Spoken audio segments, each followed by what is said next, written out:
to The Plain Truth, the show where we explore some of the mysteries, anomalies, and the dirty underbelly of the world around us. I'm your host, Plain, and joining me this week will be Jimmy and Joanne Moriarty, two folks who have up close and personal experience in the Libyan so-called revolution. Jimmy, Joanne, are you there? Yes, Sure we are. Well, thank you very much for coming. Yeah. We do appreciate it. And along for the ride is my friend Oolong Rabbit. Oolong, are you there? I'm here as always.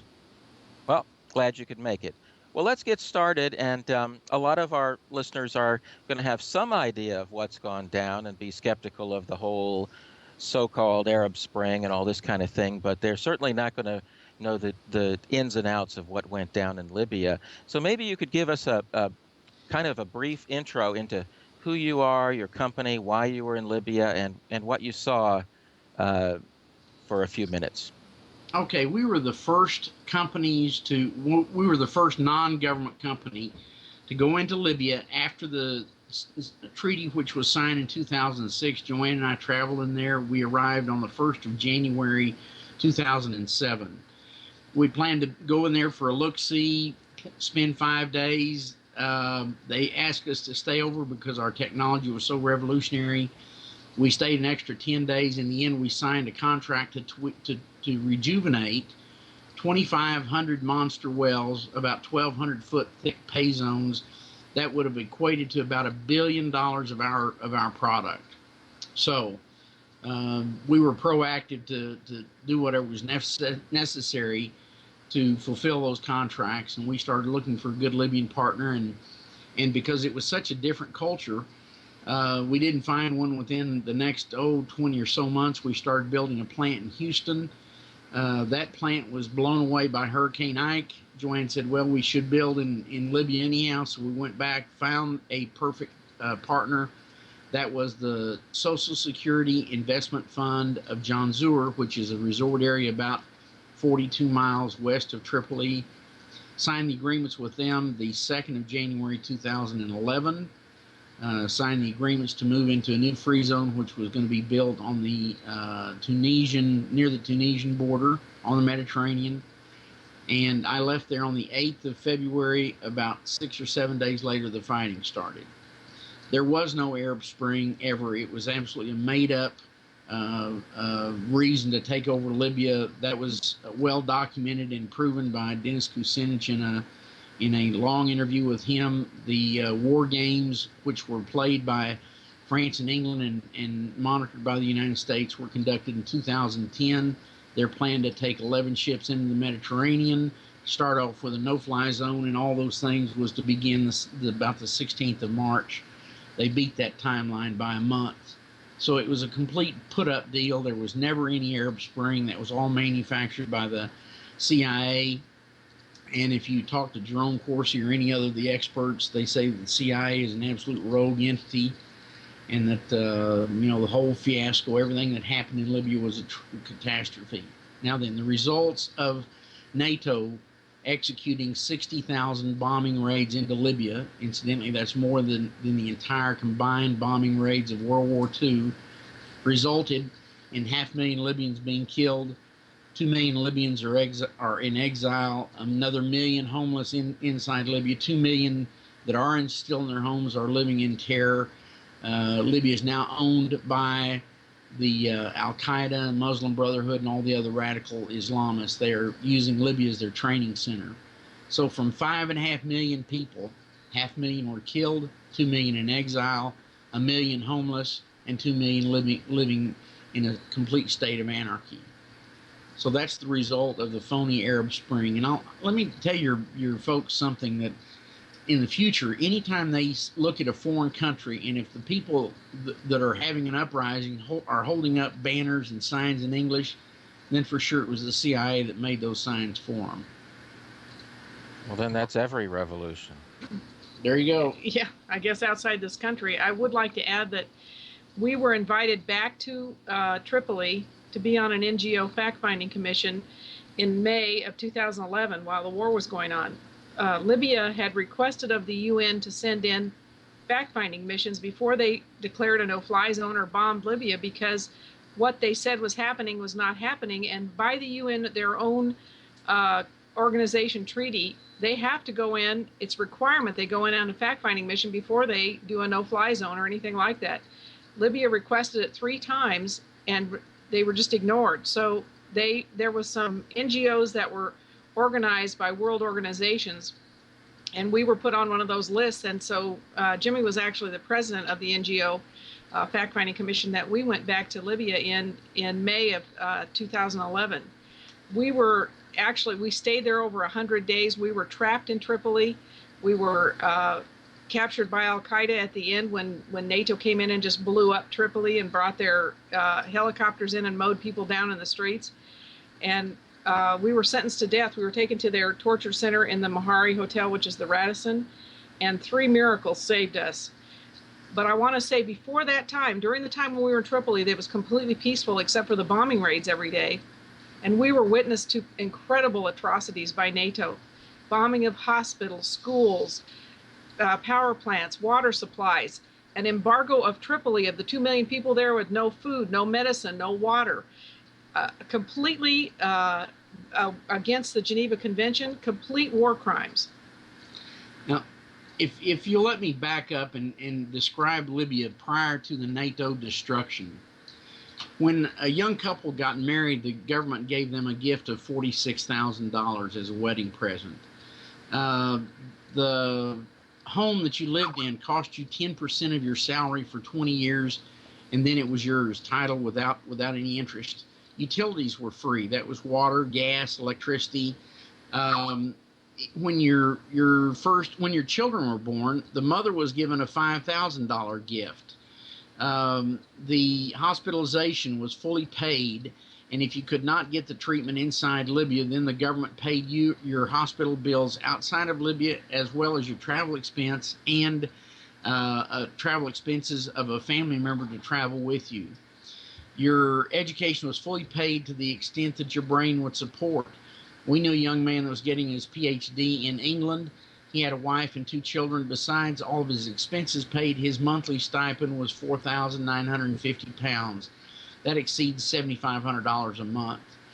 So, to say that Libyans were unhappy, that was just not true. The highest average salary in Africa, $15,800 a year. That's higher than China, higher than India. People were happy there. If you were a poor businessman and you lost your money, you could go to any one of the government storehouses and they would give you 100 kilos of rice and 100 kilos of flour and 20 kilos of cheese and 20 kilos of powdered milk and money to have an animal slaughtered for your family. You could go back every week and get that again without any questions asked. At Ramadan, every man, woman, and child in the country could go into any bank and be given a gift of 500 dinar. That's about $425 as a gift from the government. Libyan government spent about 49% of its money maintaining the government. The rest of the money was partitioned out for activities for the people. The condominiums, gasoline was 44 cents a gallon. Your first automobile cost you 50% of the dealer invoice. So the government was sharing the wealth of their oil and gas products. No taxes. No taxes. If you had to borrow money, the bank loaned you money interest-free. Libya had no foreign debt whatsoever. So this is Libya prior to the NATO destruction. So, if you look at those things and tell me what person living in that environment would feel distressed, well, they didn't. There were about 5% radical Islamists in the country. They were mainly in the northeast corner, in Darna, some of them in Benghazi. And they were radicals. They had been radicals forever. That was a constant thorn in the side of the Libyan government, and they maintained control over those radicals. In fact, they didn't even like to see anybody with a full beard and mustache because that indicated a avant-garde or a fundamentalist attitude that they didn't like to see. Gaddafi threw out the portion of the Quran that had been added by the Ayatollah Khomeini, which included all the radical stuff, the jihadists, killing all non-believers, etc. And for that, the radical Muslims worldwide put a fatwa or a death order out on Gaddafi that he suffered under for, I think, more than 25 years. The thing that happened that was so heinous in Libya was that the CIA, MI5, Blackwater, all those groups were in there bringing in Al Qaeda mercenaries. They brought in 250,000 Al Qaeda mercenaries, people that had been killing our troops the week before they came to Libya and joined hands with NATO and the U.S. We were funding and arming those people, and they just brought them in by the hordes into Libya because there was no way they could take over that country without them. We're still doing that today. We're still doing that today. We're still our weapons are coming in through Qatar and through Turkey to fund these Muslim Brotherhood and Al Qaeda radicals that are in there. The Ansar al-Sharia, all of them, Libyan Islamic Fighting Group. You can name hundreds of them, but they're all the same. They're all radical Islamists, and they're in there. They own Libya now. They own the wealth of Libya. And they absolutely have two of the largest training camps in the world in Libya. So it's sad. Go ahead. I was just going to say, isn't there a lot of tribal fragmentation in Libya? Is it certain tribes that were siding with the Al-Qaeda and the Muslim Brotherhood? Not really. The tribes are 98% of all Libyans are tribal members. And the tribes of Libya are united in their hatred and disdain for all these Al-Qaeda and Al-Qaeda affiliates. And you must understand, when you hear someone talk about a militia in Libya, they're just trying to legitimize their thug names. They change their names every day. They're armed gangs. They're armed gangs. They're psychopathic murderers. They rape. They plunder, they steal. It's worse than the Old West was in the 1830s here in the United States. But Jimmy, I mean, we in the West, I mean, even with people who basically supported the Libyan population against this atrocity, we heard that the Misrata tribe, that they came from Turkey, they converted from Judaism, and they, perhaps were not as fully integrated, or perhaps they had more of a mafia culture or something. I don't know. No, you're exactly right. They were the mafia. They were the problem in Libya. They are the mafia still. And they still are. And that's the one tribe, if you really would call them a tribe. I don't think they ever really converted to Islam. They still had synagogues that were underground in Misrata. They controlled the shipping. In fact, they were such an organized gangster association that 60% of all the contracts that were let in Libya were delivered to them without bid or tender. And then those contracts were sublet to foreign builders and developers. And all the problems on the construction projects in Libya stemmed from the Misrata mafia control of most of the activities in Libya. So the problems in Libya were really stemmed from the mafia-type Misrata tribe. That was the one. That was the problem in the beginning. That's the problem today. In fact, they attacked innocent civilians in Tripoli yesterday. Killed 40 or 50 and injured, I think, 400 or 500 because they were demonstrating to get rid of these militias that have just ruined the country. So the Misrata mafia, if you would, is still the problem. That was always the problem. That's who the United States joined hands with. That's who the United States has been continuing to finance.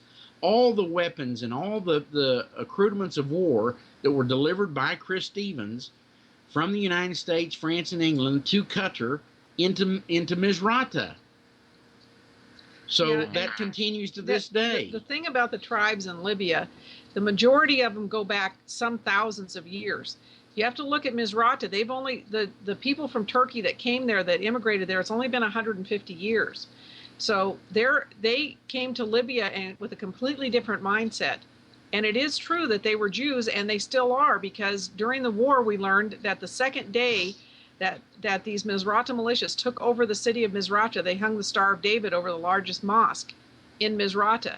We also were told that they have schools that teach Hebrew, and they have underground places where they build weapons in Misrata. The Libyan people know about this, and if you look at the Libyan people, when they refer to the Misrata tribes or militias that are now attacking or walking the streets in Libya, if you translate the Arabic, it always says the Jews from Misrata. And they know that these people in their heart are Jewish. So they're not really part of the Libyan tribal structure. Now, if you'll let me try to explain the tribal structure a little bit and what their customs are. The Libyan tribes are non-confrontational. They will not fight about anything. If I was to run into your car, by tribal custom, you would forgive me, but then I would owe you a debt. And if in a couple of years you said, well, my daughter's getting married, you need to supply all the food and everything for the wedding, then I must do that. And if I don't do it, then my family must do it. And if my family doesn't do it, then my tribe must do that. And if you and I could not come to that kind of an accord immediately, then the tribal custom is that they put you and me in a jail cell together and feed us gruel and camel's milk until we come to an equitable resolution, a peaceful resolution. So the Libyans just will not fight about anything. They were an unarmed people in the first place.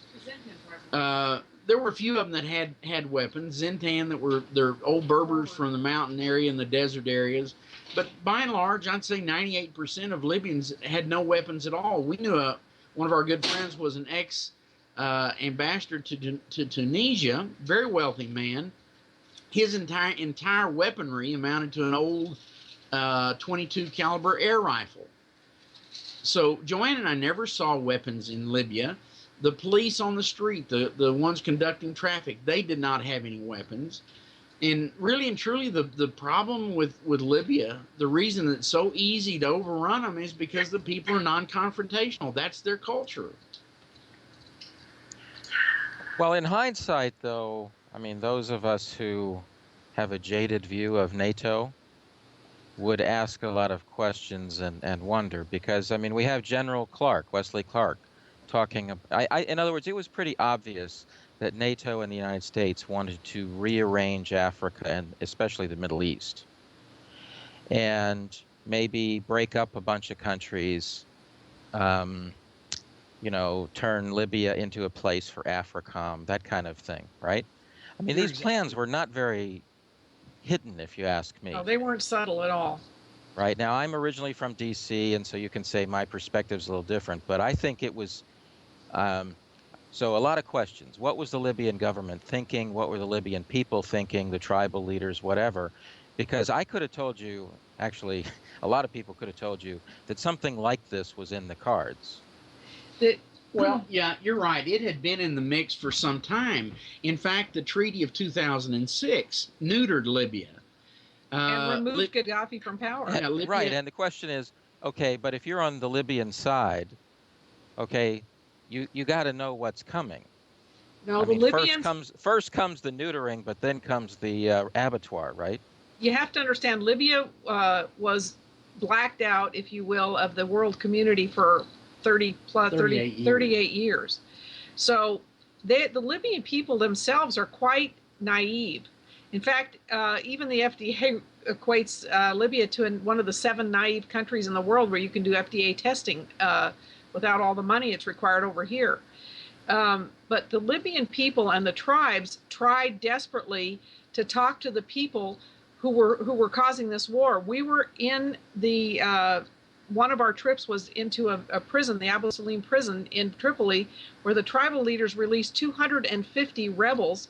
They did this 3 times because they said these men have been brainwashed and they're not bad men, and we want to send them home to their family. We just ask them to stop shooting and killing people. And during that time, it was a big theater we were in.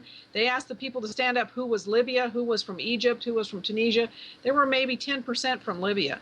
The rest were from Egypt, Tunisia, Yemen, Afghanistan, and they released all these people right in front of us. Half of those men were crying, they were thanking, they were kissing the hands of the tribal leaders. This is typical Libyan. Their idea is that their God and the truth will save them. They don't see the worldview like we do because it's never been in their eye. We tried to tell them that they needed to put a public relations machine together to counteract all the negative press.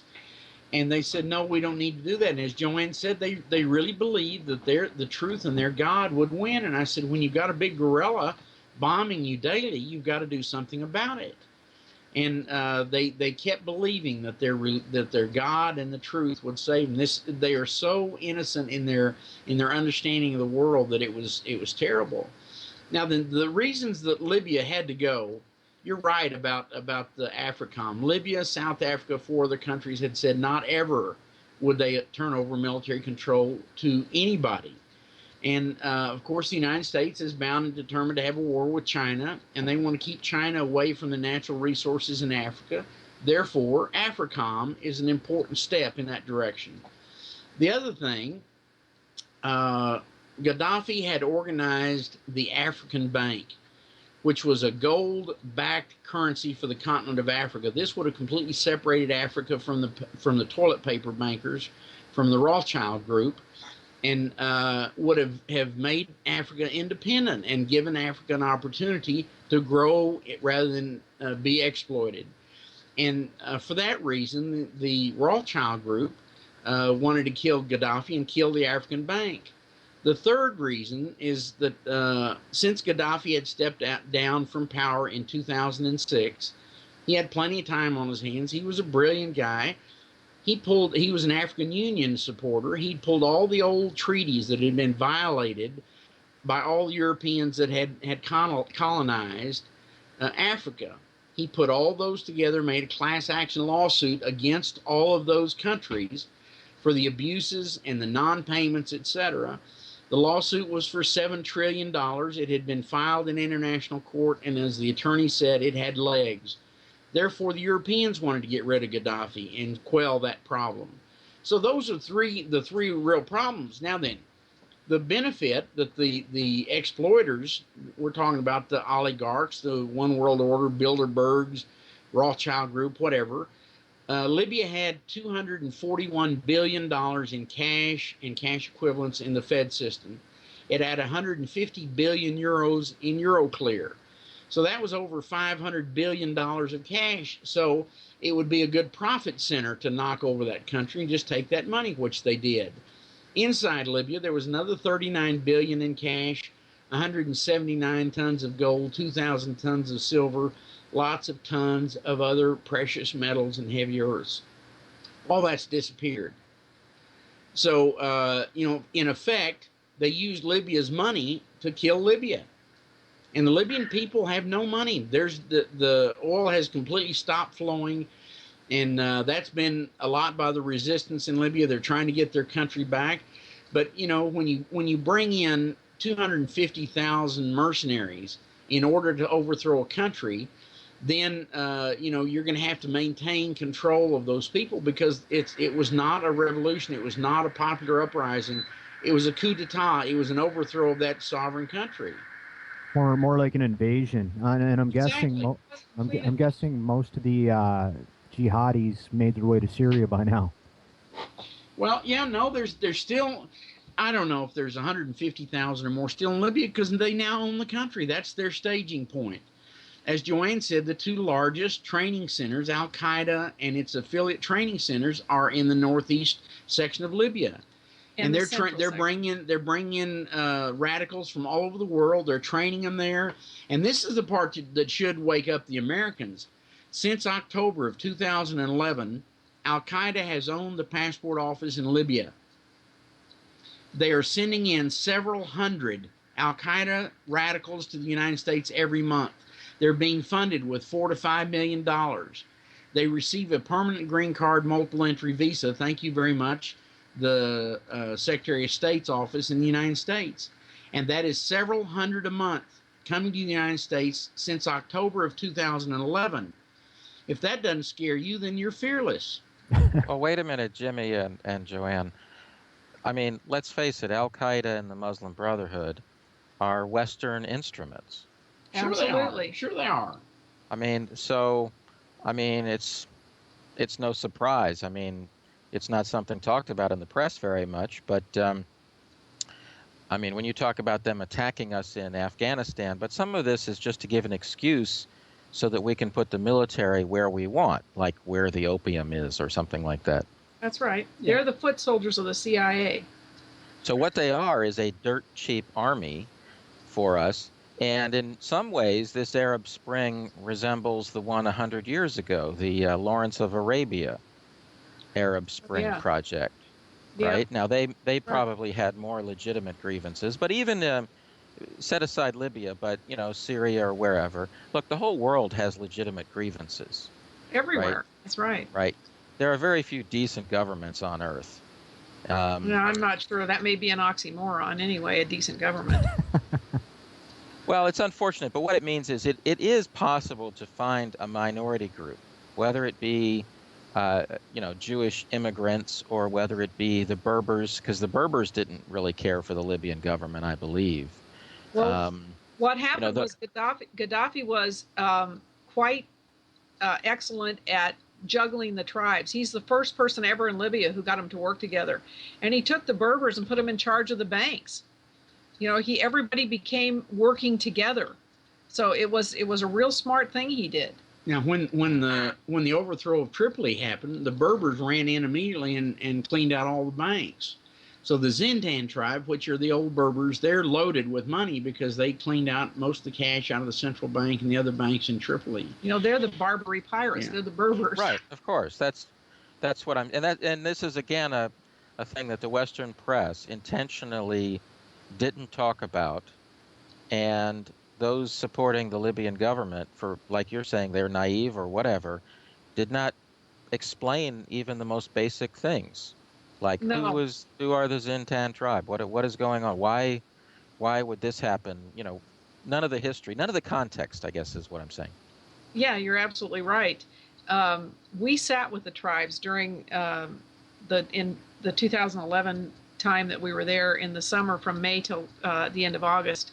We went to many, many tribal meetings. The tribes came out of the woodwork, if you will. And in May, all 100% of the tribes agreed to organize a new constitution for the country of Libya. This was the first time in over 100 years that the tribes agreed on anything 100%. And we sat with the supreme leader of all the tribes, Sheikh Ali Al-Lahwal, many, many times. And he was very, very adamant that as soon as we get our constitution, this war will stop. But he did not understand. And he's a man, I don't know if he's traveled outside of Libya very much, that he didn't understand that wasn't what they were talking about. They weren't talking about democracy. They were talking about the destabilization of the country, completely ruination of it. Well, this is the whole issue again. It's as I said earlier, to those of us in the West, it seemed quite obvious that Libya would be the juiciest morsel in the whole Arab Spring pie. It was the target of the Arab Spring. Yes, you're right. And that's why we might as well get into it. The Tunisian takedown and the Mubarak takedown really, to me, look like the major reasons were to take out Libya. That's right. Because Tunisia and Egypt would not allow hundreds of thousands of crazed lunatics to hang out on the borders with weapons, waiting for their chance to go smash Libya.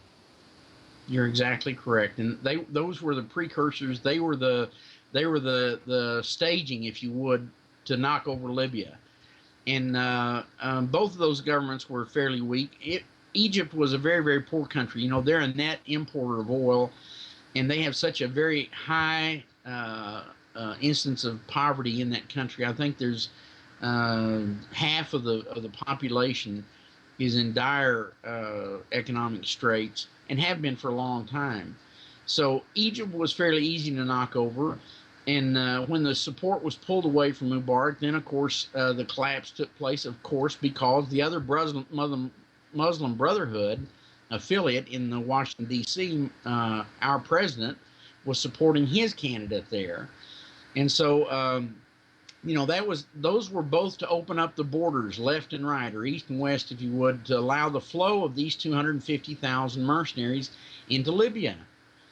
And Libya had by that time, there were two treaties, 2006. Half of their army was required to be terminated. All their offensive weapons were required to be removed. All of their nuclear enrichment and long-range missiles were required to be destroyed. That was done by NATO. Gaddafi was required to step down.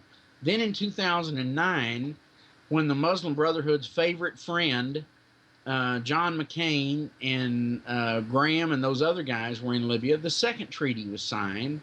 And with that one, Libya had to reduce its military by another 50%. So now they're at 25% of their original strength. Half of their defensive weapons had to be removed, and most of their sophisticated weaponry had to be removed. And the only condition that Libya put on the signing of that second treaty was if Libya was invaded, the United States had to promise that they would step forward and protect them. Little did they know the United States was going to be directing that invasion. Why would Gaddafi agree to that? I mean, he certainly doesn't seem like a naive character. No, Gaddafi did not really want to agree to it. He was put under tremendous pressure by the government itself, the People's Congress and the tribes, because they wanted to open Libya for trade. Baghdadi was the puppet of the Misrata mafia, if you would. He had been the prime minister since Gaddafi stepped down. He was a real bad guy. The people many times went back to Gaddafi and said, "Oh, please help us get rid of this guy." And he said, "Vote him out. Go in the streets, get rid of him." So Baghdadi was not a good guy, and that government was more in control of Misrata. The reason this thing precipitated when it did is that the two big guys in that mafia, one of them lives in Houston, Texas, one of them lives in London, had just built Libya out of another $100 billion of phony paper. It was like a Madoff scheme. And some real bright young guys in the government of Libya found this money to be missing and these worthless stocks to be in place. And there was a full investigation undertaken. And the people in Libya had to finally recognize that there was a real problem with the Misrata leadership. And so for that reason, the Misrata accelerated the process of the CIA taking over Libya. And so, it was a thing that had been in place since, for sure, before 2006. But actually the war games planning the invasion of Libya was done in 2010. There was never any Arab Spring. Well, the thing about Gaddafi was, I never met Gaddafi, but I've spent a lot of time with lots and lots of Libyans, and we are, the official spokespersons for the Libyan tribes. Especially almost all the leaders live in exile because of Al Qaeda running the country. But all these things point to the fact that Gaddafi was not a tyrannical dictator. If he was, he would never have agreed to that. He would have said the people can live and suffer. We don't care. I don't care. And if you talk to the people of Libya, I would guess while we were there was at least 85% of them that were backing the old regime, and they always put up Gaddafi because they consider him their leader. That I learned who he was through the hearts and minds of the people of Libya. They absolutely loved the man. They saw wonderful things happen to their country when the bloodless coup happened back in 1968, when the old despot king just ran off because he was a pedophile and was put in place by England and the United States to run the oil there. The average salary of a Libyan during that time was 60 dinar a year. They were basically the slaves of the Italians or whoever was occupying their country. They never owned land in their own country. In 1968, when the 11 tribal leaders took back their country, and they appointed Gaddafi to be the leader because he was the most charismatic and the most educated of all of them, he immediately gave the land to all the people who were working it. So that you have to understand that he was a Libyan, and he loved Libya and he loved the people. He did not trust he did not trust the world banks. He didn't want the IMF or the World Bank in Libya. And he was right to do that. Their international bank was Western Union. Is there any type of Saudi connection to these destabilizations? I mean, I know a lot of the jihadis are being trained in Saudi Arabia, and some of the imams are in Saudi Arabia. I'm sure there's. Listen, the Saudis are supporting every activity that the CIA wants to do because the CIA is protecting. They're keeping the royal family in Saudi Arabia in place, bilking that country. The corruption inside Saudi Arabia never happens because the royal family kills anybody that tries to go against them. So, are they willing co-conspirators? I would say for sure. But they're finally getting their belly full. The atrocities that have taken place, like there was no reason to turn over Libya to these radical Islamists. And yes, they were employees of the CIA, if you would, but now they own the country, and they've now started to thumb their nose at the United States and said, we now own this country. We've got oil income. We've got cash. We're able to stage and do whatever we want to do. So we no longer work for you. That was one of the reasons they killed Stevens.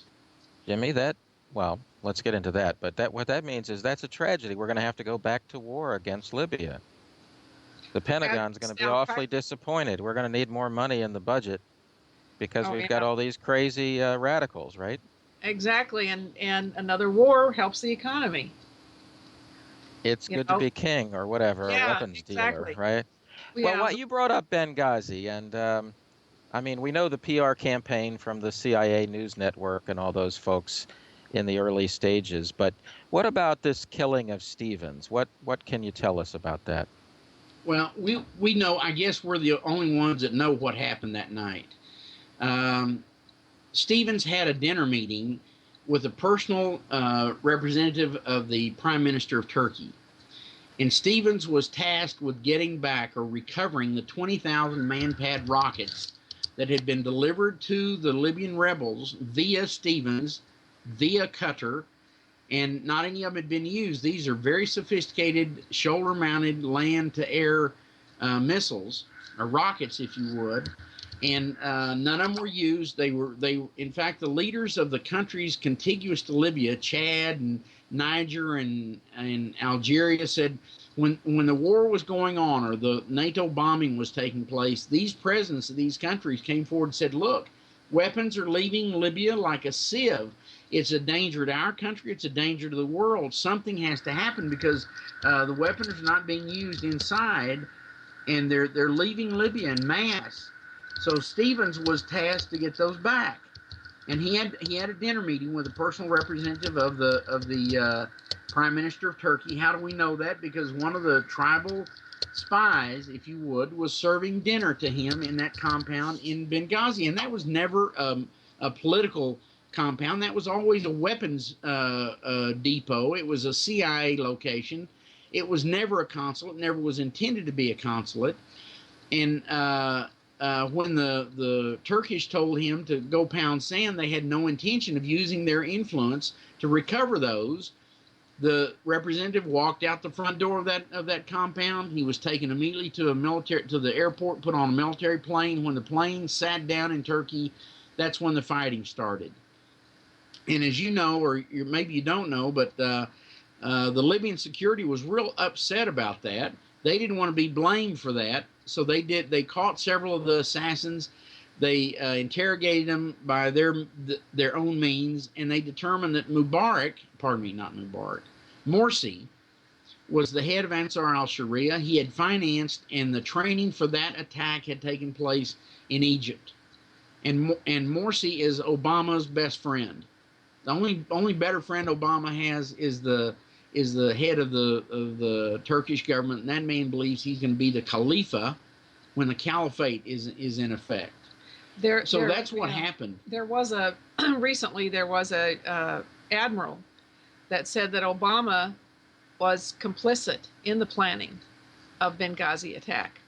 I just saw that video yesterday, and it makes sense because Chris Stevens is a witness to a lot of things that, specifically those man-pad rockets that were given to the Al-Qaeda in Libya during the war, which disappeared over the border. And these kind of things, it's better off if your witnesses, even if they are on your side, are not around to talk. So there's a lot of reasons for getting rid of Chris Stevens. He was the gun runner into Syria, too, with Abdul Hakim Belhaj. Belhaj, was in Guantanamo, and he is an Al-Qaeda operative. He was given the head of security during the war, the head of rebel security during the war by NATO, and now he's head of military security in Tripoli. He is John McCain's best friend. I have a photograph of John McCain receiving an award from him in Tripoli in 2012. Lindsey Graham was there, a Democrat named Richard Blumenthal, and I think one other senator was there. It may have been the guy from Florida. I'd have to go Marco look at Rubio. Marco Rubio. I'd have to go look it up. Well, that begs the question as to who these folks actually work for, not just Belhaj, but also McCain or Graham or Rubio or whoever, because you start to wonder if these groups like the Muslim Brotherhood aren't actually branches of something bigger. Well, the Libyans tell us that McCain is very close to Belhaj, very close. I don't know if you know this, but Hillary Clinton, when we were in the Corinthia Hotel during the final days when we were in Tripoli and NATO was bombing, there was a lot of diplomats that came there because the Corinthia Hotel it was still standing and it still had food in it. A lot of the hotels were shut down. There was no food. And the ambassador to South Africa, H.E. Dangor, sat with us many times in the coffee shop, and we asked him, why is it that South Africa joined NATO against Libya? They've always been good friends with Libya, enjoyed a good relationship with Gaddafi. And he said, well, Hillary Clinton showed up in our country and told us that if we did not back the NATO invasion of Libya, that we'd probably find some rebels in our backyard. And he said she was very adamant about that. He said it's like the woman has a closet full of rebels she can drop any place. That's probably a very true statement. Well, isn't that what Al-Qaeda is? There you go. And all these other groups in Africa that we read about, we're not even sure that these things are real. They have some enemy, they say, that forces Western or French or whatever troops to move in. And it's like they haven't seen the terrorist in 5 years, right? Yeah, and then you read the history of that supposed rebel terrorist group, and it's like it looks like they got all their money from Western groups anyway. Yeah, well, you're well on point. And of course, the folks like my wife and myself were so naive that believed if we could tell some good God-fearing people in the government of the United States that we were so wrong-footed there and we were supporting Al-Qaeda and Muslim Brotherhood, and for sure some people would step forward and stop it. And what happened to us, instead of being treated with any kind of respect, we've been attacked by all the agencies that we've been trying to provide information to. We have had 4 intelligence agencies in our home at our invitation. We gave them intelligence on training centers, training camps, where the leaders of Al-Qaeda slept, where their weapons were stored. In fact, the guy that was picked up a couple of months ago, we gave his name and his address along with 14 other leaders of radical Islamist groups in Libya. We gave all their addresses to the intelligence agencies. And that was 8 months ago when we gave that information to them. The night that Chris Stevens was killed, the Libyans called us a few hours later and said they're waiting for the Marines to show up any minute. They've gone and they've hidden in a particular hospital in Benghazi. They gave us the name of the hospital, the address. They said the assassins, the real bad guys, are there in that hospital. We had nobody to call. A few hours later, they called back and they said, now all those guys have shaved their beards and mustaches, cut their hair, they put on Western suits. They're driving to Egypt. They're in 3 black vehicles, a black Chevrolet SUV, and a black Audi, and a black Mercedes. They're heading to Egypt. That's a long road. They'll be on the road at least 10 hours. For sure, the drones can hit them. You can take these guys out on the way. We had nobody to talk to. But Joanne and I had been calling Washington, D.C. since we got back from out of the hands of Al-Qaeda, out of their torture center and their death center. We got back in September of 2011. We had been calling Washington, D.C. every single politician you can imagine, Democrat, Republican, Libertarian, anybody that had anything to do with intelligence, with military, with Homeland Security, with anything, trying to give them the information that we had accumulated on our own in Libya. Nobody would talk to us. Plus, the Libyans were constantly in contact with us, passing information to us every day. We finally made some contact with Michelle Bachmann's office. Not Michelle Bachmann herself, but her aide, a lady named Tara Dahl. Tara Dahl was very interested in where the Libyan tribal leaders were, where they were living. She said she wanted to be a journalist someday, and she wanted to help, and she wanted to go visit with them. And when she planned her trip, she decided to take along a Blackwater guy that came from Yemen, and we said that the tribal leaders will not meet with anybody that's been in special forces or anything like that. They don't trust the United States military for good reason.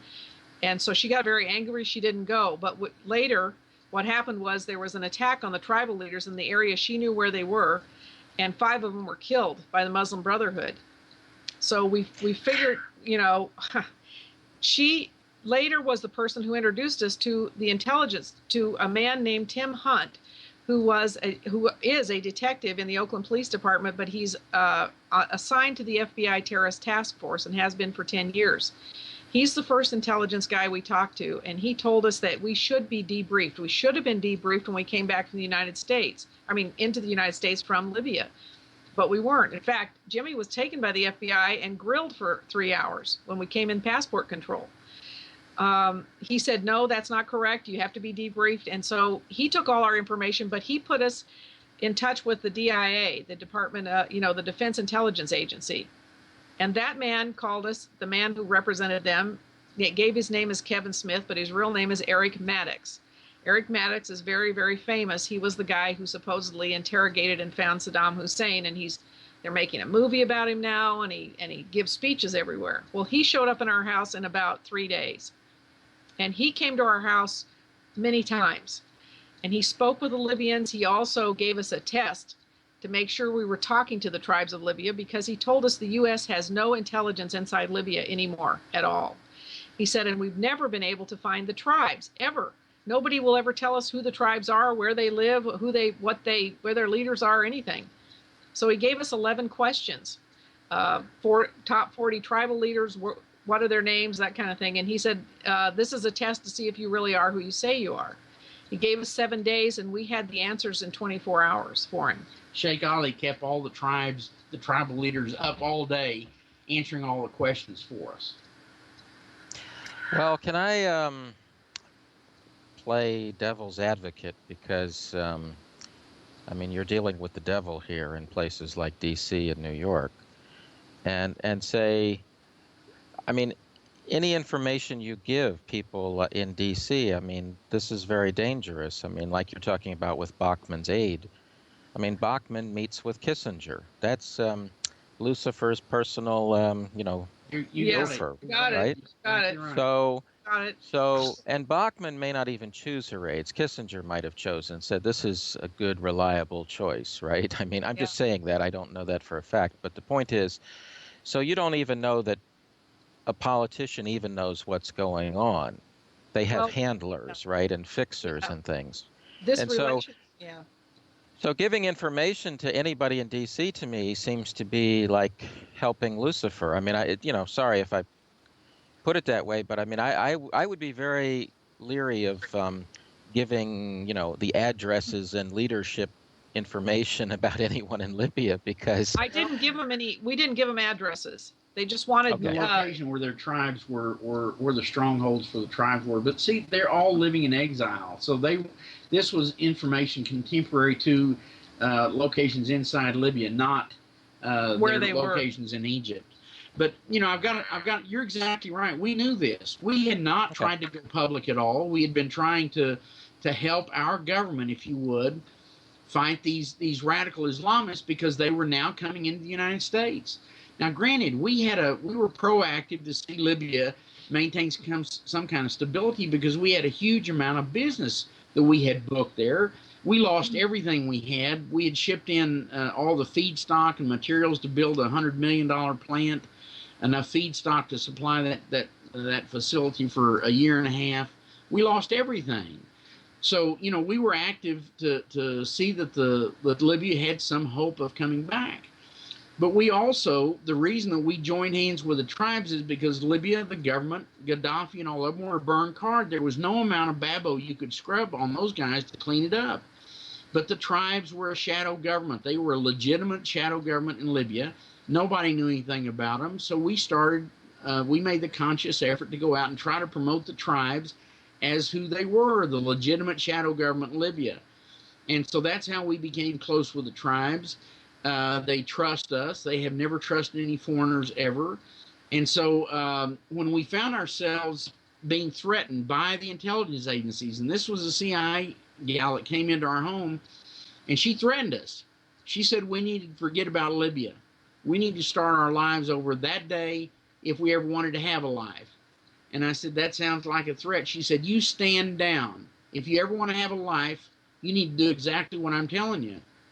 She told us left, we had a soft target done on us. Yeah, she told us we soft kill, soft target, that they had destroyed our business, they bankrupted us, all those things that they did in order to neuter us, if you would. When she left, I told Joanne, I said, we have no option left but to go public. Because we were so naive, if you would, to think that we were talented people. We would get a job. We established international business in many, many, many countries. We know the oil field. We have a way of doing business that really is better than the big guys. But we not only couldn't get a job, we couldn't even get an interview. And the 2 jobs that were offered to me were pulled. The second job offer, the headhunter that found the job, he said, I can't talk to you, neither can my clients. We had a partnership with one of the princes in Kuwait. He stopped talking to us a year ago, January. We could not figure out why. Finally, about 9 months ago, our very, very close friend, who's about a 4th echelon royal family member there, said, well, we can't do business with you. It's political. And I said, what do you mean? He said, well, it's Libya. And we said, well, Libya's blown up. And there's nothing left in Libya. And he said, yes, but it's your government. I said, what do you mean, our government? The prince has been told that he can never talk to you again. So they have been very, very effective in killing our business. They monitor every keystroke. They monitor our phone calls. So we've gone public in an attempt to try to give us some kind of safe haven. We have no war chest anymore. We don't have the ability to defend ourselves. So by going on programs like this one, and we do personal appearances. We've done a dozen of those or so of those. We hope people will get to know us, and we can find some new friends. Maybe we'll find somebody that can do business with us that the government won't hammer. But we know that the bad guys are there. Have you looked into working or creating a company in, I guess what you would say is the non-NATO world? Russia or Iceland. Good luck in Venezuela, but you know what I mean. A place where, certainly in Russia, I mean, huge gas and oil interests. It's got its problems, but I mean, at least if you have technology and experience and so on, they're going to value it, I would think. Or do they just go along and play the game too? What is your take on that? We would have to have a minimal amount of operating capital, even to make a presentation and do what would be necessary to do that. And unfortunately, our information is not worth anything to anybody outside the United States. Everybody knows what a sorry place the United States is. They know the CIA.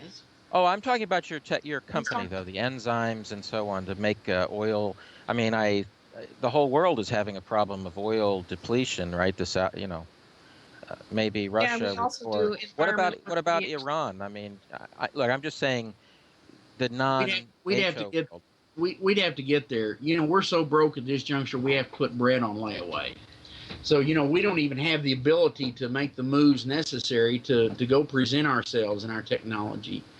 And, what we did when we came back, we protected our technology by providing our 30 scientists and engineers very healthy severance pay. I would have cut that in half if I'd known that we were going to be destroyed by our own government. But yeah, we would love to get our business back in shape. That's the only salvation we really have.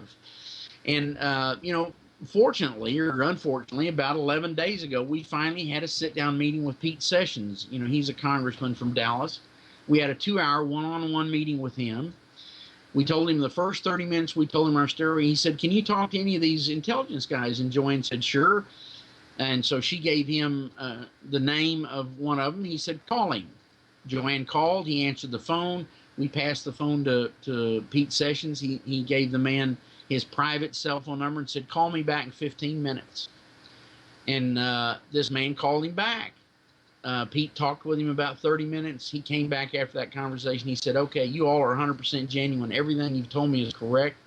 He said, I know that the CIA has destroyed you. All these things that you've said are correct. And he said, I'm going to go to the top of these 4 intelligence agencies and find out why the information that you provided them was never acted upon. And he said, if this government is stupid, he said, they should have made you their best friends. But I wanted to go back one thing about this lady, Nikki Varicol, who threatened us. There is a point here to be made. She was brought into our house with The Blaze, Glenn Beck's production company. They called us and wanted to do a 2-hour documentary on us, and they brought her in, said she was going to provide security for us. But she was CIA, and she absolutely kiboshed the whole thing. She said, I'm killing this project. She said, Joanne, not, trying to pick on any particular individual, but if you are of a certain size in the U.S., in the media world, I mean, that in and of itself is suspicious. Yeah. You're right. You're right. Now, 100%. Let me just put it this way, and this applies to Bachman too, by the way, is that they get compromised. It's not even that what you're saying proves that, he himself is whatever, Yeah. right? It's also that to get the contract with the TV or the whatever, you have to agree to who will be your assistants. That's a key way they control things, right? See. And so you see, Glenn Beck gets to go on TV, and maybe, I don't know his heart, maybe he's halfway legitimate, right? But still, the fact is, who controls his schedule, who controls the money, who controls the choice of advertisers, and these kinds of things, right? Right. Specials that will be done, and those may come from, again, somebody like Kissinger or an employee of Kissinger's. Yeah, exactly. Because so that's a big problem. But even with Pete Sessions, I mean, you have to say though that I guess my take, and maybe this is yours now, is I don't think any of this was an accident. It's not like, oh, DC screwed up or New York screwed up or London and Paris screwed up. No, they're happy. This is what they wanted. They wanted the country destroyed, and they wanted Al-Qaeda to take over, and eventually. And they want the depopulation, and they want the destruction of a tribal system, because that's a huge challenge to the global model that they want of endless refugees in huge cities that are very easy to control. Yes. The tribes work together. The Libyan tribes work with the Egyptian tribes, work with the Saudi tribes, because the Saudi tribes came in to support Libya. While we were there, we met them. Right, and you can see, but put yourself in the perspective of whatever you want to call it, the Western global oligarchs, right? The New World Order, or whatever term you want to use for some of these folks, the Anglo-American banking dictatorship. Those guys, they want things like an IMF, and they want a flunky at a government agency in a place like Libya. They don't want a tribal consensus system where the whole country gets input. That was an incredibly democratic country in Libya, really. Yes. The image of Gaddafi as a dictator, no, he was a libertarian anarchist. They didn't have the dictatorship. That's why they're in the mess they're in now, is because they were way too free. That's right. That's exactly right. Anyway, so I just think you got to be careful with this information. I mean, we don't know anything about Sessions, but just pointing out that it seems like none of these things were mistakes. I mean, they're not mistakes; they're policy. Speaking of this going forward, though, now we ought to get a little bit into the anti-movement, like Tamarod, some of the stuff to fight the Muslim Brotherhood, to fight Al-Qaeda. And we see that basically the West is lost in Syria, for example, so this is a very good start. Do you want to get into the fight back against this?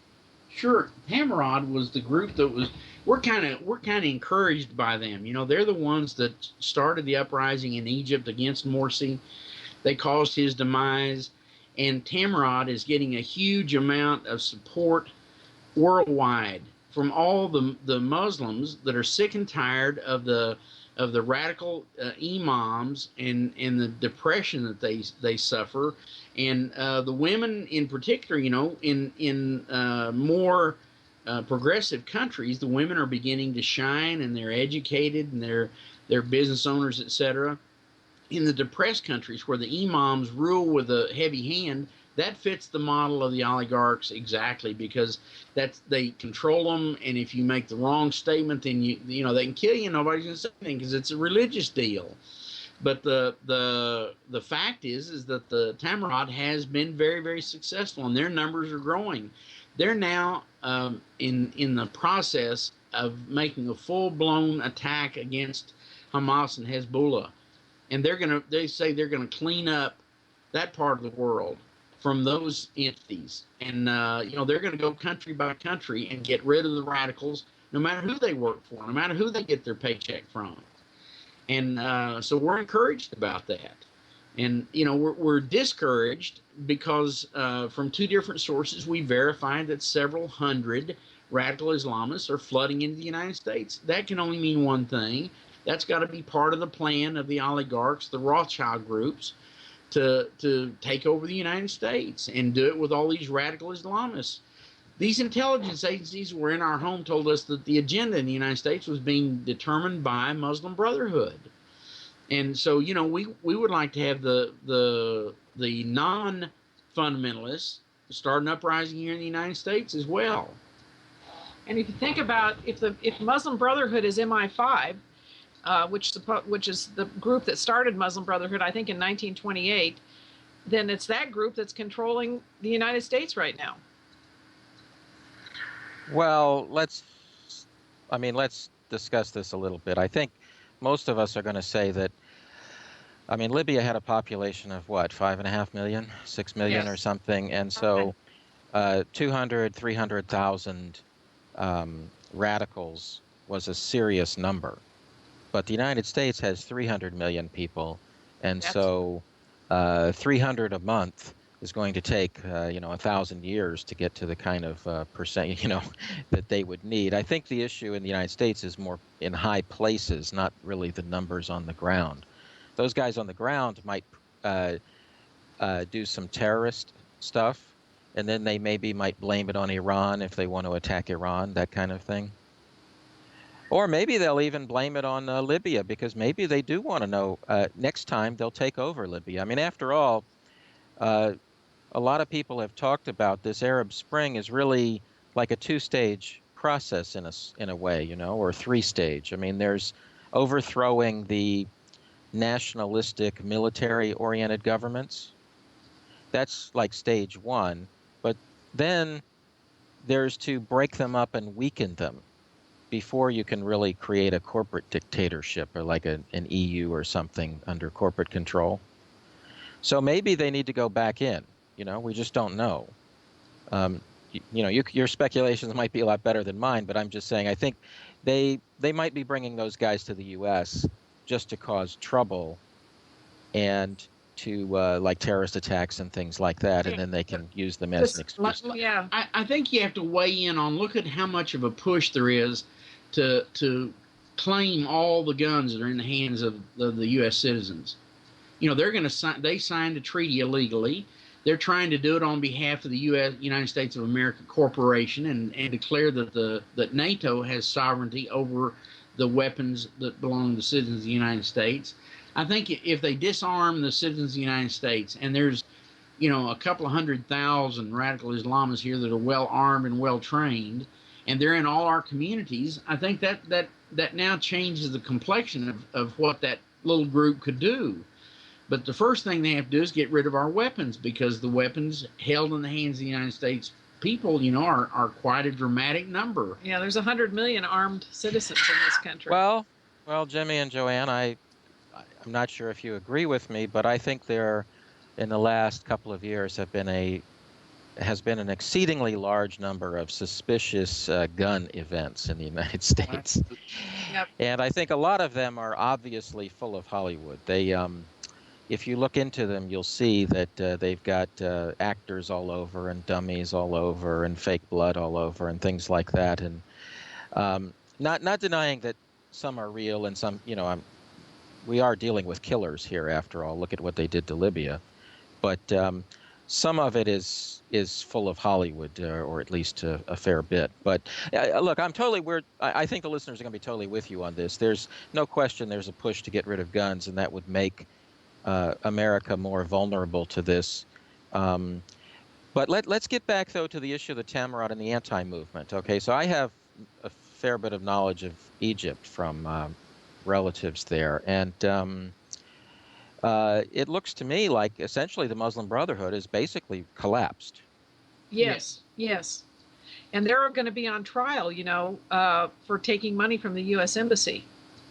We Well, brought it's the not case. just that; it's they've got videotapes or phone tapes of things like Morsi Oh uh, yeah, being behind all kinds of things that if the average American were to hear a translation of that, it would be unbelievably bad news. yeah, and they found a It's lot that of it's that documents. grim. Yeah, I know. And Dr. Corsi has written about 20 articles with information we brought forward. One of those articles was we brought forward a document from the U.S. Embassy where the Muslim Brotherhood came to the embassy and signed off to pick up anywhere from $850,000 on down. All those people are in jail in Egypt right now, awaiting trial, and they're going to be on trial for being traitors as spies, and that carries a death sentence in Egypt. When that happens, Obama is the one who authorized the money. So he's going to be brought up in that trial too. And there are Egyptian attorneys right now that have filed charges against Obama for crimes against humanity for supporting the Muslim Brotherhood in Egypt in the International Court.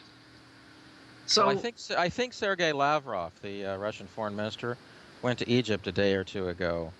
But anyway, they're talking about large Russian weapons purchases. yes, I saw. Well, they better, because Exactly. Absolutely. Otherwise they're about to be invaded. They better get some serious. I hope support. Russia moves right across North Africa to the east. I hope they just keep one.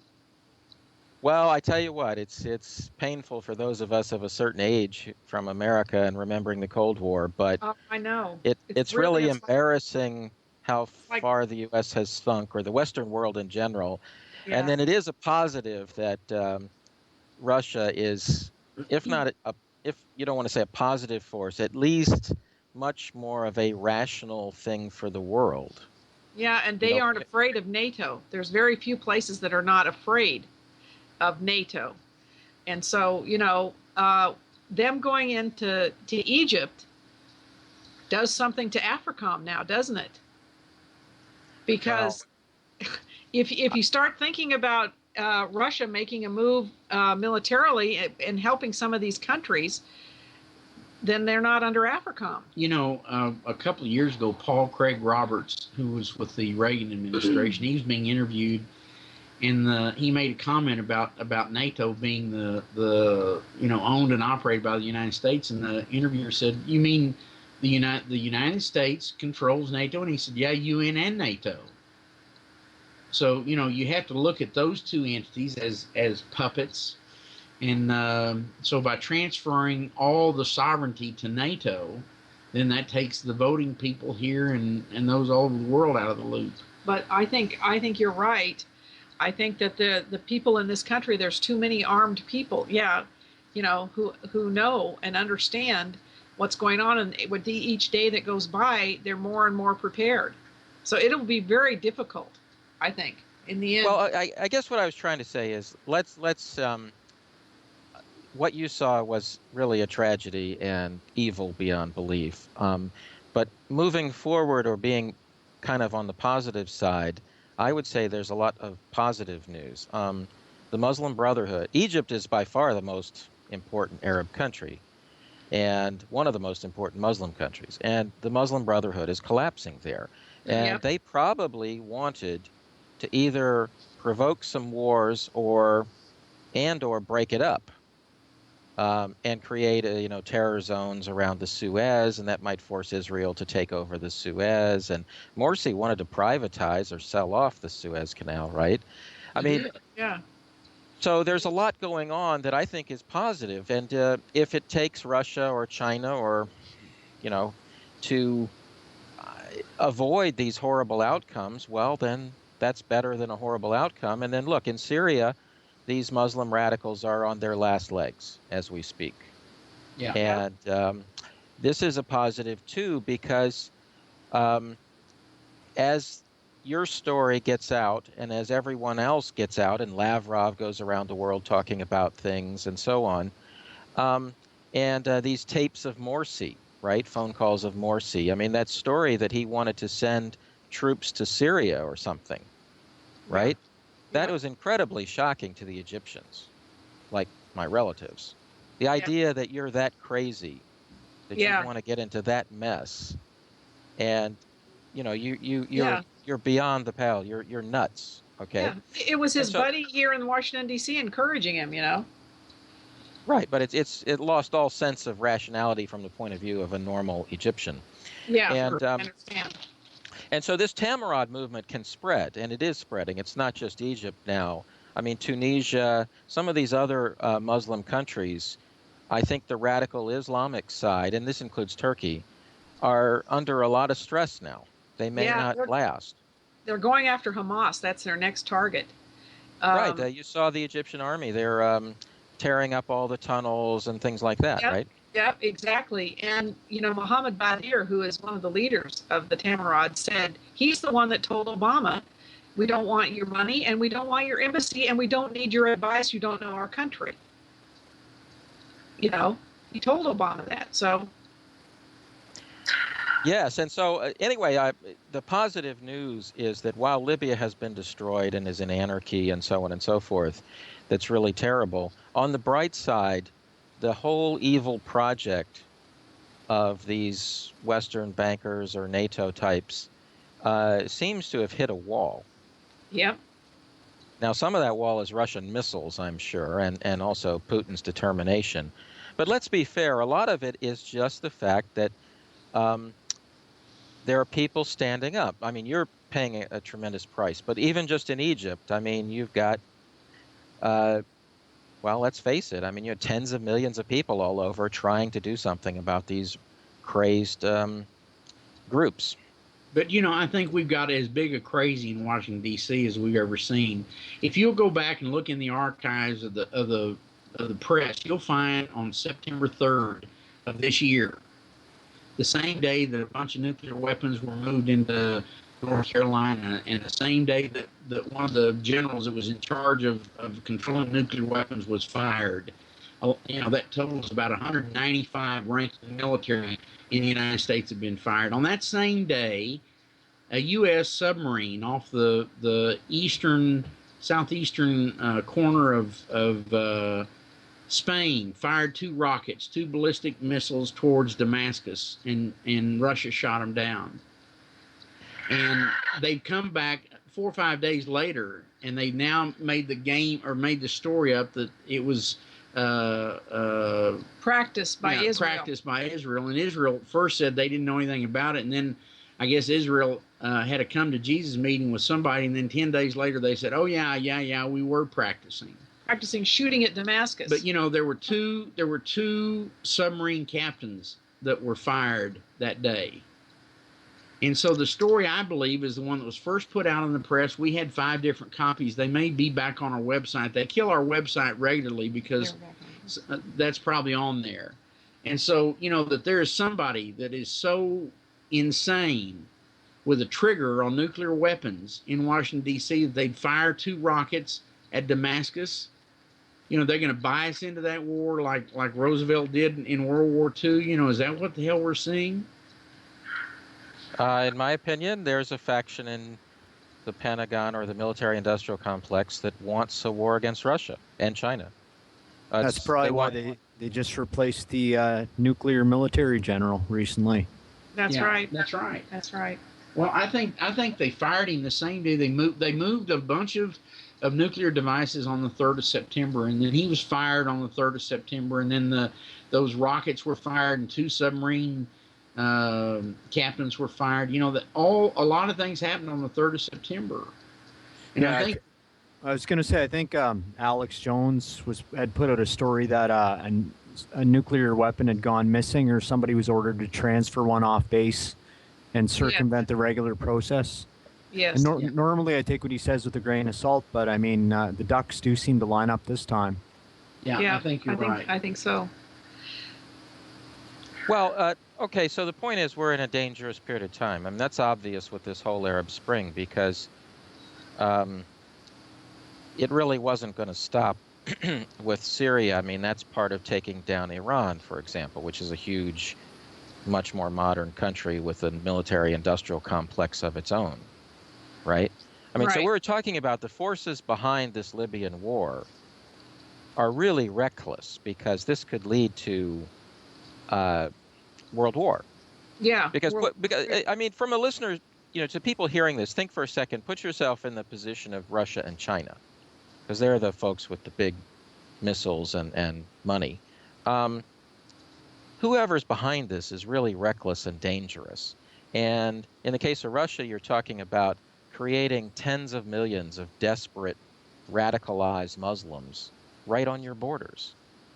Yeah. Yeah. Look at how bad America has it with the situation deteriorating in northern Mexico, the drug cartels and the fast and furious stuff. Yep. I mean, there's like a mayor or a mayor's wife or somebody getting killed in Mexico all the time now. Yeah, that's right. And it's starting to get across the border, and maybe that shooting of the judge and the congresswoman in Arizona may have actually had something to do about it, but that's speculative. But it is known that they were quite concerned about the whole Fast and Furious situation. So anyway, I'm just saying, though, now to focus on the positive. TMRN and this movement has hit the wall. The Russians have played their cards reasonably well, and now it looks like they may be forced to go and kind of divvy up that part of the world with the Russians, I guess. Yeah, maybe. Any thoughts on that? Is that what it looks like to you? What do you think is going on now, I guess, is what I'm asking. Well, you have to look at all politicians. I think they all, the biggest commodity they purchase is toilet paper because they have to wrap themselves up at night so they don't stain their sheets. But the fact is that Russia is a political entity, and they're always looking for an advantage. And Russia, the deal with Syria has to do with the gas that Russia was going to eventually own 60% of all the gas sales into Europe. And so, Russia may very well be allowed to continue to have that market instead of Qatar be owning the gas market into Europe, which was promised to them. But is Russia capable of making a deal in lieu of a big war? Sure they are. And, the more muscle or leverage they have on their side, the better deal they can cut. Obama turned over to Russia not too long ago about half or 2/3 of the Aleutian Islands with huge amounts of proven oil and gas reserves. That was done without treaty, without any thing from Congress. It was just done by a presidential decree. So, maybe Russia's already been given a piece of the pie. Alaska is fighting that right now. Alaska's gone to court over that. I hadn't heard about that. What's interesting to me is that I hadn't heard about it. Yeah. Now, I know that Russia's aggressively pursuing the Arctic. There's no question about that.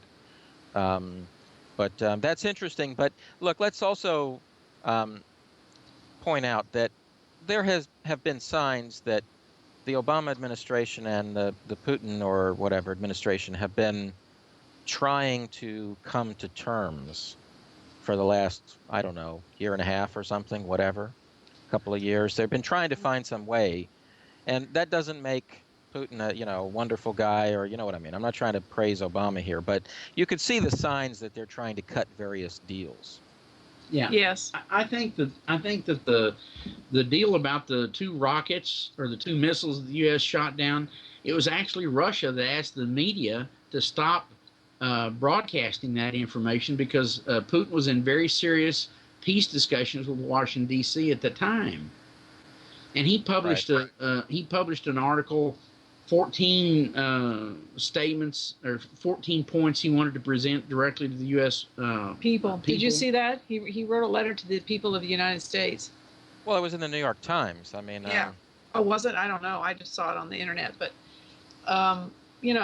it was an interesting letter.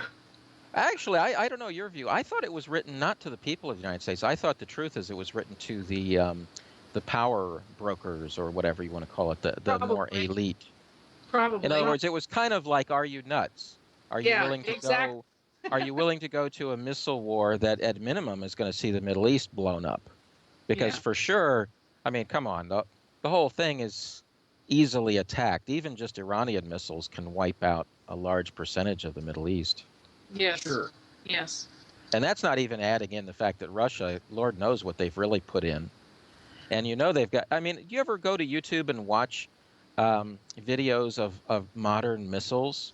Yes, Russian I mean, missiles. Quite they're amazing. so unbelievable. You look at those and you just say, look, they don't even need nukes, by the way. A missile that weighs X number of tons flying at Mach 10 is going to take out a big boat Yeah. without Yes. any weapons, without any missile power at all. Just Yeah. the kinetic force Yep. is going to right. take them out. So all of our big boats, in this Syrian thing, they're over there hiding near, where were they hiding? Close to Spain or whatever. Yeah. Right? That's pretty darn far away. Hey, I've got a question for you guys. What's the state of the Great Man-Made River? Was the aquifers in Libya, or was that damaged at all in the takeover? Yeah, Yes, NATO. not in the takeover, but it's been bombed. NATO bombed it a couple times. I don't know how bad the shape is, but I'm sure it will be repaired when the Libyans take their country back, and they will take their country back. They're working on it every day. They have every Libyan with them now. I would say 90-some%. And the tribes have a constitution. They're ready to put their government back to work. The last final steps are what's happening in Tripoli right now, where the Misrata militias are being attacked by the people in the streets. The people took to the streets because there's no police, there's no army, there's no security in Libya, so there's no government. And the people decided they'd had enough, took to the streets, and the Misrata militias started firing on them. They killed about 50 of them, just innocent people on the streets, and they wounded about 400. And so now all the people have risen up. I mean, it's really got their ire up, and they're getting other tribes to join with them now. And when this happens, they're all going to be against one area, and that's Misrata. So they're a little more jaded now. They're not going to wait for Allah to fix it for them. They're going to take law into their own hands. Oh no, they're way beyond that now. They are ready to go in and spill blood, and there's 2 million of them outside waiting, and they've got leaders, they've got people that are putting this thing together for them, and they want their country back. They're sick of this, and when that happens, all those people that live there that are Al Qaeda, they'll either be imprisoned or out of the country because they were never allowed in Libya before, and they won't be allowed now. Well, our hearts certainly go to the people of Libya. I mean, this is just a tragic, horrible story. I mean, I had no idea it was this bad. Oh, it's horrible. You have no idea how many horrible things have happened there. They imprisoned all the people that they could find. Anybody, if they even wore a green shirt, because that green flag was what they had before, they imprisoned them. There's probably, I don't know how many thousands and thousands of people that have been tortured to death inside Misrata prisons illegally. The Misrata tribes have been cultivating organs, bespoke. They would get orders from foreign buyers, and they're actually killing the people and harvesting their organs. We've heard about this for some time, but never had any proof until today. And when the people of Tripoli broke into the Misrata strong villas in Tripoli, they found the operating rooms, and they found their orders, and they found all the documentation, everything with the organs ready to be transported. They showed the organs, and I have pictures of them in glass jars. And Egypt reported on this not too long ago about the Misrata militias selling organs on the black market. And today they tried to break into the hospitals to harvest organs out of the people they'd killed in the streets. Good God. This is it's a unbelievable. nightmare. It is. Nice guys. Wow. And these guys are in our backyard. When you have... Well, that's okay. They're meeting with McCain and yeah, that's right. and Hillary and Obama, so we're in good hands. Heroes. They're McCain's heroes.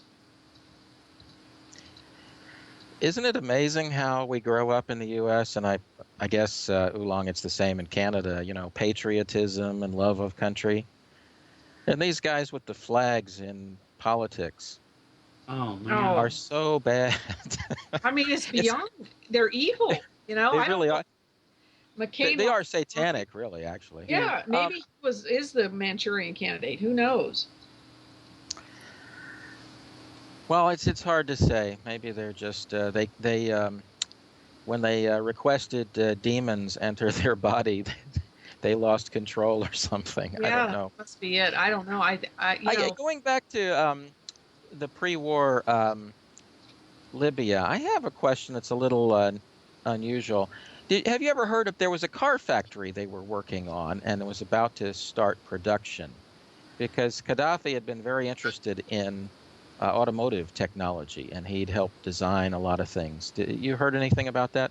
Well, they had a Daiwa factory there for some time, and after they had a 10-year run without any taxes or any payments at all, and it was time for them to start making payments, and they were encouraged to close that factory, and they boxed it up and shipped it out. That factory was closed shortly after the 2006 treaty was signed. There were several different projects on the table, not just for automobiles, but they were trying to get heavy manufacturing. In fact, they were encouraging anybody that would come and produce in Libya. They had grants and aids, and they had non-interest bearing loans, and of course any technology had to do with the oil and gas industry was subsidized. And the car factory, I don't know how far down the road they were with that, but there was a lot of discussions about it. And of course, Gaddafi was being encouraged to subordinate solar and wind power and all these other things. Now, when you're sitting on so much oil and gas that you'd never be able to use it, that was just a way to bilk the country. In parallel to that, Kuwait was coerced to put in a $700 or $800 million initial phase solar funding project, and the total of that project was going to be $10 billion, and it was all let to U.S. and British companies. So, you know, the guys that are pulling all the strings, they're trying to do those things. They're going to try to get all the money they can from the oil producers as well. Well, I think Gaddafi is known for being an eclectic mind. I used to read some of the green websites. There was like a green movement and a green book and all that. It was kind of Gaddafi's idea of a way between capitalism and socialism. Yeah, green has something to do with Islam. Yeah. And green, of course, is also the color of Islam. But yeah. he might have chosen that because a lot of the fundamentalists constantly accused him of being an atheist or a non-Muslim or whatever. Yeah. And so that was his way of deflecting it by calling it a green movement. In other words, it was a very mild version of Islam. Yeah. But they on those websites used to talk about a lot of very, very interesting projects and ideas and things being worked on in Libya. And none of that would ever be discussed at all in the English language media or anything. He did amazing things with his ideas and his thoughts. He emancipated women in the 70s, as soon as not long after he became in power, because he had a great respect for women. And in Libya, women were doctors, lawyers, teachers, whatever they wanted to do. They were in the army. All his people that guarded him were women. And, Libya became very strong because of that, because women took a primary role in that country. Now, the thing that a lot of people talk about the Great Man-Made River, but it was a realistic project because the largest aquifer in the world lays underneath the Sahara Desert. So it was a realistic project. It was something that would make economic sense, and it was well on the road to being completed. But for NATO to go in and blow up sections of that Great Man-Made River this is so asinine. It's so far away from any kind of reality. But they blew up power plants and water treatment plants and things like that as well. Yeah, 22,000 date palms. Date palms. That's got a great military strategic importance. Well, look, the U.S. has turned into a Roman Empire. I mean, we're burying things in 6 feet of salt. That kind of. That's right. That's and right. we're destroying places just so they can never be used, which is really immoral. Yeah. Right. Like the salt. I mean, it's not that they're going to attack us. It's that, well, that would provide food for, some, I mean, we're really on the road to evil here. But I still think we've got a lot of positive going on with the collapse of a lot of these radical Islamic movements. And really, the awakening of the Muslim public. Because, this is sad, but let's take Turkey. A lot of the people there really believed people like Erdogan. Because, the rich people behind things, like, the Gulen network. Yes. Yes. Right. These folks would give out, and like in Egypt, they would give out billions of dollars in charity, food for the poor, that kind of thing, medicine for the poor. And that's what you saw in Egypt. The whatever the support is for Morsi and the Muslim Brotherhood, let's just pick some number. Let's say it used to be 20% or something, and now maybe it's 5% or something. But how did they get that 20%? And the answer is by giving stuff to the poor. Yeah. Yep, that's right. That's why in Libya they paid $2,500 to each mercenary every time they killed someone, and an extra $1,000 if they burned the body and chopped it up. Wonderful. But the point, though, is that's how they did have this support, and that's how they succored people in Muslim countries. And it's a shame that people are convinced of something so easily, but I mean, poor people in Egypt were in a much tougher position than in the United States, and you could see how many people were happy to get just a few small goodies from the government. But look how quick that turned around. I think because of the extreme poverty, because the massive numbers of people that were used to getting some income from their tourism, and when that died completely, who in the hell would travel to Egypt anymore? And that was the #1 tourist attraction in the world. And when all those folks stopped losing when they started to lose their meager income, I don't know how many millions of people moved traveled into Cairo every day for employment, but it was something, you should know this, 16 million or something a day traveled into Cairo to work. All that stopped. Well, it collapsed. You could go to the pyramids and have it by yourself. They would let you go in, and it's still not too different. You could go into places that were off limits for a long time. Pay a small bribe now, and you can be treated like a famous archaeologist or perhaps a politician from a few years ago. Yeah. Yeah. Well, who wants to go visit Egypt when Morsi's in charge and they're chopping heads off of Coptic Christians and stuff? So. But the good news is, I think Egypt is seriously on the way to getting the problem under control. They just ended martial law, Yeah, I know. Egypt, we love General Assisi, and he supports the Green Libyans 100%. They know that they have to stop the Muslim Brotherhood, that a lot of them ran across the border, because there's no border control. They know that. So it's a good thing. Egypt is leading the way, and I'm really happy about Egypt. I'd like to bring some of them over here. Mm-hmm. And have them lead the way over here. I've read, and maybe you can help me, but I've read that Egypt has some number of traditional tribes, whatever it is, something, 44 or something like that, 66 or whatever it is. And one of them may be kind of like the, if you want to call it the Misrata tribe, but one of them is a little bit more into these dubious things, and they supposedly helped the war in Libya a lot. Do you know who I'm talking about, or does this make sense to you? We don't know much. I don't know, but I can get an answer real quick, because our tribal leaders are with the tribes of Egypt, they're with the tribes of Saudi, they're with all of them. The tribes in Egypt have been giving protection to the Libyan tribal leaders in exile. Mm.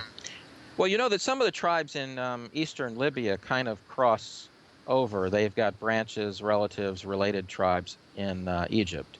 That's so true. it might simply be that, but I'm not sure. But supposedly a fair number of the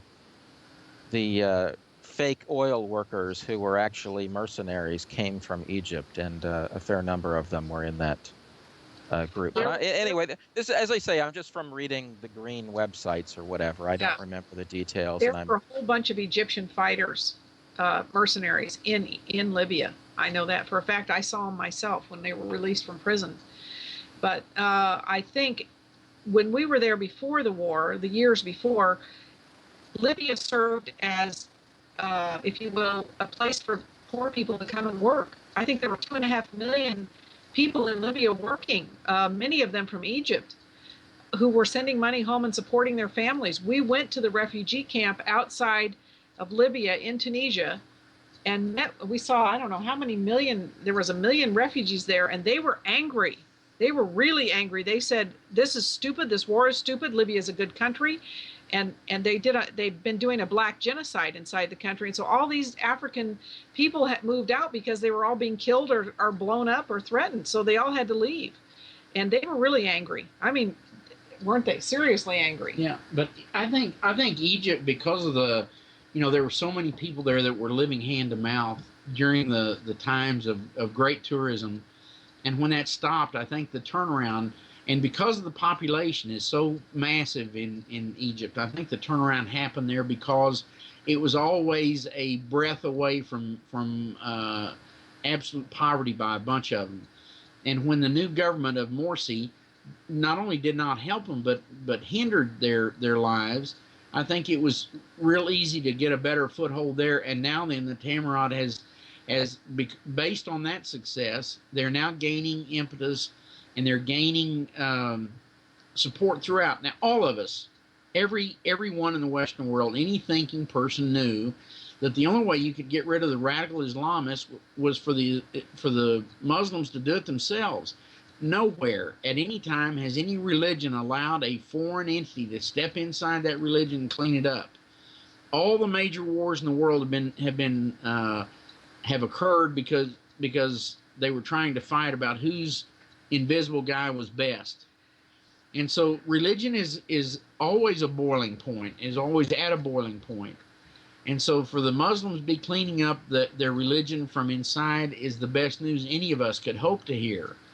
And that's the only way. If a third of the people of the world clean up those radical Islamists from inside, then where's the CIA and MI5 and 6? Where are they going to find their new junkyard dogs that they can send out and do their bidding? The problem is, anytime they get a moderate MM or anything, it seems like they take them out. Sadly. Yeah, that's true too. Yeah. Okay, well, one last question here on this. A number of people have suspected that the West would want to take down the whole house of cards eventually, including Saudi Arabia. And even if they don't, as you pointed out earlier, it's basically a family dictatorship that's pre-barbaric, right? I mean, they give the Stone Age a bad name. Yes. And do you think the Saudis are looking at civil war collapse? And is it possible that NATO types might even allow that to happen or want it to happen? Well, let me think, it was about 24 or 25 years ago, the Saudi royal family established the Angel Fund. They funded it with, at that time, I think it was 20 or 30 billion dollars. They've since upped that to about 60 billion dollars. And the purpose of the Angel Fund was that the United States guaranteed to remove the royal family members in the event that there was an uprising in their country. And they required no income, no interest, nothing for that. The United States could invest that money as it saw fit. Now, of course, it was not the United States government, it was the Fed, and later on the Euroclear, all the Rothschild group. So the Saudi royal family has known that they're on a slippery slope because they have been so heavy-handed that one day there will be an uprising. And, whether they can affect any control after the fact, I don't know. But the thing you've got to understand is the bankers, the toilet paper bankers, the Rothschild group holds all the money. They own all the central banks in the world. And so if somebody thinks that they've got their money safely tucked away, they're sorely mistaken. Because once the bank has the money, how are you going to get it back? And the games that used to be played with original safekeeping receipts, when they passed out the door, it was no longer a security but a piece of paper. And you had to have the maker bank validated it before you could prove that your assets were yours. All those games that these toilet paper bankers have been playing forever, they hold all the money. And they are the paper bankers. So they take the hard assets. Yeah, they convert your assets into paper, and the paper's worth nothing. And so they hold the hard assets of the world. And so to get rid of one royal family this place and displace them and have a bunch of wood haulers in their place, yeah, that's all part of the plan. And they would, they've tried to eliminate or reduce the population of the world. Gates is a big member of that. Used to be the Club of 2000. I don't know what it's called now, but there are 100 million young women in Africa that have been permanently sterilized from Depo-Provera. So they use all these wars and pestilence and disease, to reduce the population because they are the spawn of the devil. That's right. So, it's Satan's army. Let's be honest here. By the way, in the last couple of weeks, the Saudis have kicked out something like 4 or 5 million people, right? Because it's a country that, besides all of its other things, doesn't function without massive foreign labor. Sure. And right. I think their goal is to get rid of 8 million. Anyway, way more than in the U.S. would be kicking out all illegal aliens. They're trying to kick out anybody the country's at risk of falling apart. Yes. And for various reasons, the Shia-Sunni issue, the horrible royal family, and then the fact that one can suspect Iran, Russia, China, maybe the U.S. and Britain, are perhaps looking at that money in foreign banks and looking at it the same way they were looking at Libya's money. Is that now it's time for a change? Yeah, I think you're probably right. And the atrocities that have been committed by the Saudis have been you can't even count them. Nobody even knows about them. But if you did anything against the royal family, you got a helicopter ride out in the desert, and you got to free fall several thousand feet without the benefit of a parachute. And the lucky ones. That's common activities of them. And so, the dissidents in Saudi Arabia keep their mouths tightly closed. Well, the point, though, is if Saudi Arabia goes into some revolutionary situation, obviously oil prices might go up, a lot could go on, but also the geopolitics would be interesting as to how that might play out, because it's entirely easy to imagine that Iran will become the dominant country quickly in that part of the world. They have the technology, the universities, the resources, whatever. It's all speculation, but it is worth thinking that maybe some of the stuff that's being talked about in high levels behind the scenes right now is how the West can deal with a more dominant Iran. Well, this gets back to the point, why in the world do they prevent the United States from producing its own oil and gas? We find 3 barrels of oil for every barrel we use. So there is no shortage of oil. And now the United States has more proven reserves of oil and gas than almost the rest of the world combined. Yet we are prevented by this government, by this EPA, from producing. And you have to ask, why is that the case? Why in the world are we not promoting our oil and gas industry? Because most of the oil and gas in the United States is on land. It's very easy to produce. It's not polluting, and it's not dangerous. And they keep selling us these little balls of hooey, and everybody believes them because the press is there to subordinate these lies. But if the oil and gas industry in the United States were allowed to flourish, then the dominance of the OPEC countries would be reduced dramatically, and the people in the United States could continue to see very low prices of oil and gas, and the economy here could be bolstered, and things could grow. That's a plan. You got a lifetime in the oil business. You know that it's about control and power. Oh yeah. They don't want all the small wildcatters and people in their backyard. They want it in huge places in Alaska that nobody can get to and that they can control, and then throw all the gas away or whatever, Sure. Yeah. It's a control power phenomenon. And the issue is, by saying that America doesn't have enough oil and gas, it's forced America to be a military empire, right? Yeah, that's Yeah. right. And that's what they wanted. That was the whole purpose. The purpose was to control, and then you get the petrodollar, and then you get the control of the banks, and then because you're an empire, you have this massive system that can intimidate the world. And as a matter of fact, we did an interview not long ago where the topic was essentially the end of the petrodollar. And really, you could argue that the petrodollar ended 20 years ago. It's now, in the last 20 years, been the American aircraft carrier dollar. Yes. Right? In other words, it's just military force today that right. the U.S. will cut off your access to needed resources like oil or food or whatever, water, if you don't use the dollar. And that's one of the reasons they took out Gaddafi.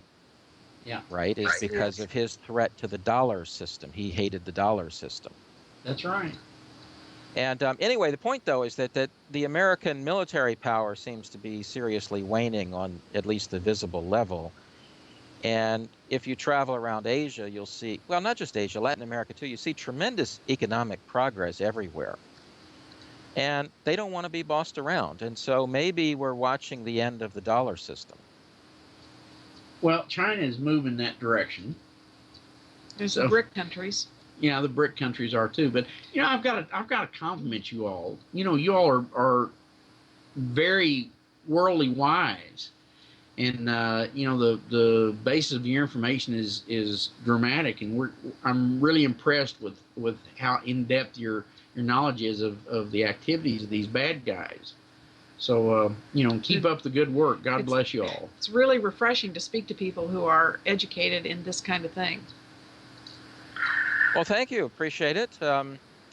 We are fortunate to get to hear firsthand from people who had the kind of experiences that you two have had. And of course, we're really sorry to hear about it. And we hope you do get a company back together and your position back together at some point, because hopefully this threat that, as you said, threatens the United States itself, right? All of these massive craze. This hopefully we're going to get the world back on a better even keel at some point, and then your stuff can, your company can get back to going. And I tell you what, though, why don't we wrap it up here? I think this is a good point to call it a day. And could you tell us your website and if there are any engagements in the next month that you want to talk about or anything like that? Our website is www.libyanwarthetruth.com. That's libyanwarthetruth.com, and it's all one word, not any caps. We don't have any engagements at this time. The last month we've really been concentrating on trying to find somebody that we can transfer our technology or our business over to them, and us remain in the shadow as build, maintain, and operate individuals without controlling anything, because I think that's the only way that the government's going to ever allow us to put our head above water. We're hopeful that Pete Sessions will do what's right, but he's a consummate politician. If they make him a deal that benefits him tremendously, then he'll throw us under the bus. And we have stuck that stick firmly in the hornet's nest with him. So we're either going to be in good shape or we're going to be in a whole lot of trouble in the next couple of days. But we're always open for somebody that's a good God-fearing person that'd like to have $1 billion business dropped in their hands. We're not talking about something that's not proven. We've got a 15-year history, and we've got successes from one to the other. And it's not just oil well rejuvenation. It's also complete environmental remediation and pipeline cleanout and tank cleanout and earth cleanout. I mean, we do a great job. We've cleaned up Superfund sites for the U.S. government. We can clean up PCBs without adding to the volume. There's a lot of neat things we do. We've got a great technology, and we've been successful worldwide. We are just so hammered here that we can't put our head up. Well, that's quite a story. I hope that in addition to interviews, you can at some point put together, a small pamphlet or something like that that kind of gives some of your story, so we might be able to pass it around to people who are interested. We have a DVD we've done that's about 3 hours long. It's one of our seminars.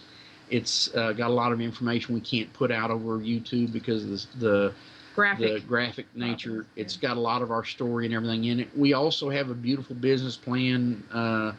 We've got a PowerPoint presentation on our product. We've sold literally billions of dollars based on our technologies and our presentation and stuff. You can buy our DVD on the website.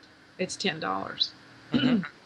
So Okay, that- well, thank you very much. I think that will do it for this time. So we wish you, again, the best. You've really put your heart and soul in this, and we do appreciate it. And I guess we'll call it a wrap. So, thank you so much for having Jimmy and us. Joanne, thanks for coming. Thank And you, guys. Oolong, thanks for being along for the ride. And folks, thanks for listening. That'll do it for this week. Until next time, take care. Bye.